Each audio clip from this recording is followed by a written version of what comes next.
The first thing I did after seeing this notebook at PAX was fire an email over to Gigabyte asking for them to send me one.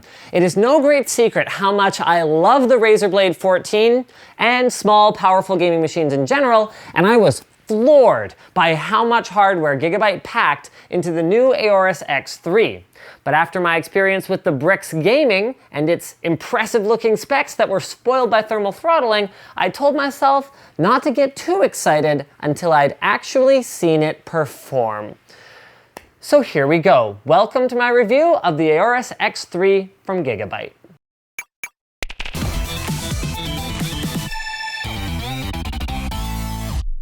Corsair Gaming RGB keyboards feature precision Cherry MX RGB key switches for 16.8 million color per key backlighting for virtually unlimited customization. Click now to learn more.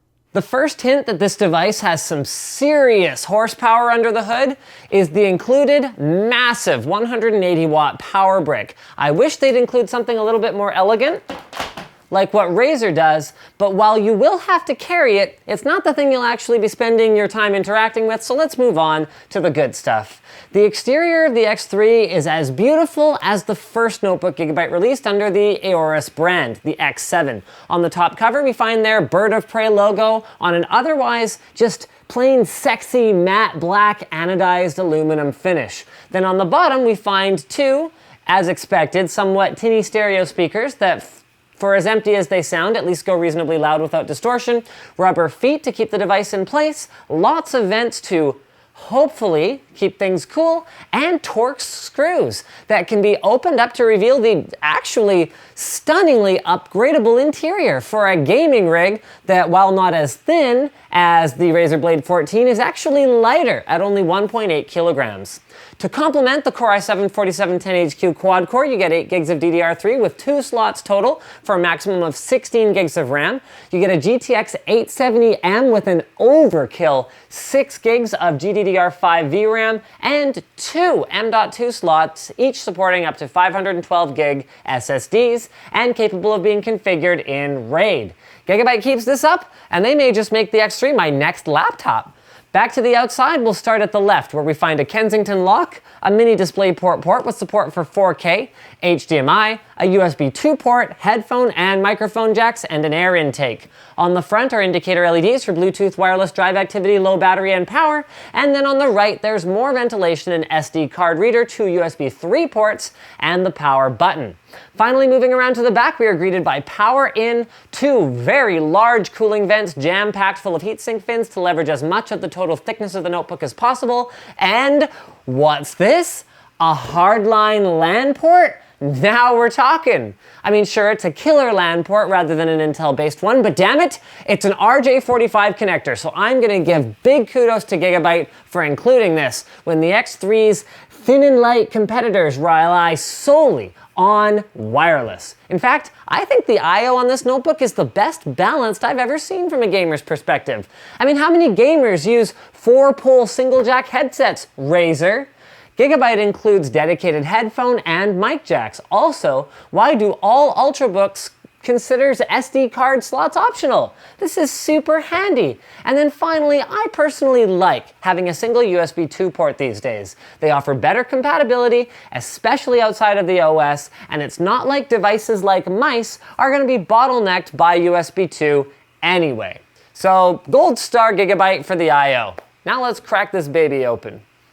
There's that screen. I can't believe I made it this far and failed to mention the 13.9-inch display on this notebook is a 3K one. Yeah, 3200 by 1800, 60 hertz, matte finish, IGZO panel. Boom. It delivers stunning contrast, acceptable enough backlight bleed that Gigabyte had the cojones to ship the notebook with a black desktop background by default, and viewing angles that are strongly reminiscent of the Razer Blade 14. So, not as good as IPS, but a heck of a lot better than TN, and with very good motion blur characteristics to boot.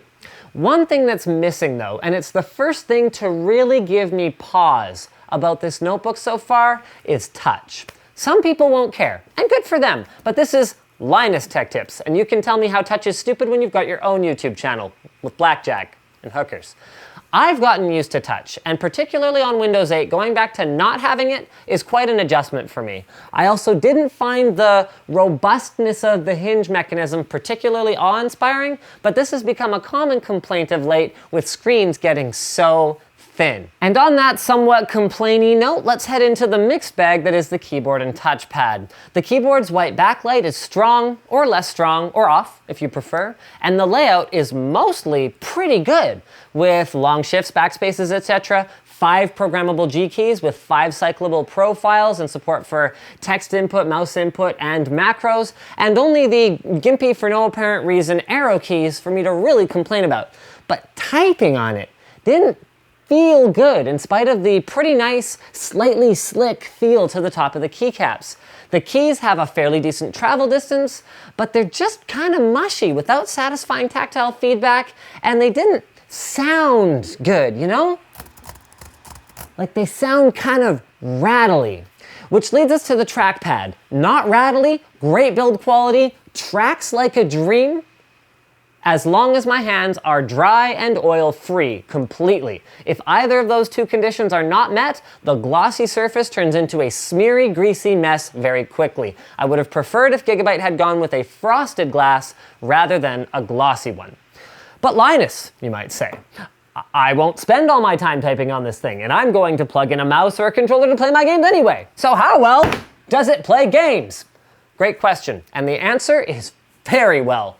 At 1080p, or usually 1600 by 900 for an even divider, I didn't have the display scaling issues that I observed on the Lenovo Y50, and I was able to crank up details far more than I expected. So with that resolution out of the way and doing a great job, I decided for the lulz to take some modern games and dial them into what I felt were playable settings at the native resolution of 3200 by 1800, and was amazed to discover that apart from not thermal throttling, I maxed out around 85 degrees on the GPU and a little over 90 on the CPU in Tomb Raider. I was able to achieve 45 to 55-ish FPS across the board without cranking everything down to low, and while maintaining reasonable temperatures on the outside of the laptop itself too.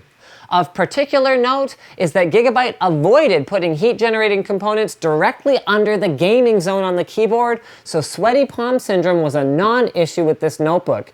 It should be noted, however, that it did this by cranking up the fans fairly aggressively. This is not a quiet gaming notebook, and it has a fairly high-pitched whine to the fan noise.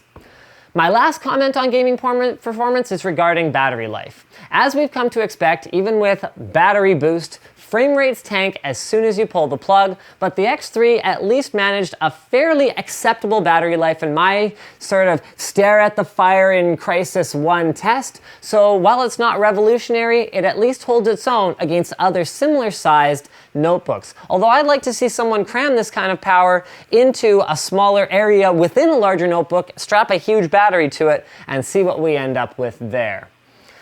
All right. So up until now, I've focused really only on gaming, but what about daily use? Well, that's where things get a little bit hairy again. I have very mixed feelings about 4K, even on desktop-sized displays, due to poor scaling in Windows that causes me to have to choose between either impossibly small UI elements or blurry text and applications that don't scale properly. And this is still very much a problem. The reality is, though, that unless 3K and 4K hardware starts showing up, these issues won't get addressed. So I'm glad someone is taking the first step, and I'm sure folks who invest in an X3 will be patting themselves on the back when all these issues are behind us and they're enjoying their super crisp looking display, but it is something that they're going to have to deal with for now. Speaking of dealing with for now, shopping at the local grocery store for your razors. Something that you shouldn't have to do, fighting with someone to undo the lock and key and bring it out for you, and then you go to the counter and pay for it. Why do you have to deal with all that crap? Dollar Shave Club is the much faster, much easier, and less expensive way to shop for razors monthly. Basically, all you do is sign up for the club, and they will ship you your razors once a month for just a few bucks. They also have other high-quality bathroom supplies, including their One Wipe Charlies, which are Peppermint scented butt wipes for men. Always makes me a little uncomfortable talking about those. Razors is easy though. You know, razors everyone uses. Actually, razors are kind of gross too because you've got all this like other people's used hair on them, which is why you shouldn't share razors, which is why everyone should have their own subscription to Dollar Shave Club. You can also get their Dr. Carver's shave butter, which goes on clear so you can see what you're doing. And I think that's pretty much all I have to say about that. Thanks Dollar Shave Club for supporting Linus Tech Tips, and for that matter, small content producers like us everywhere. It's great to see companies that care about supporting smaller guys as opposed to blowing all their money on developing razors with, you know, vibrating handles. Yes. Thank you, Dollar Shave Club, because without you, small content creators like me wouldn't have all these piles of SD cards to use whenever, you know, they need to record things and their camera people don't bother to put any of them into the actual camera, so we run out in the middle. Anyway, the point is, Dollar Shave Club. Go to dollarshaveclub.com/Linus to start shaving time and shaving money, and to support Linus Tech Tips so we can have more SD cards that we don't use.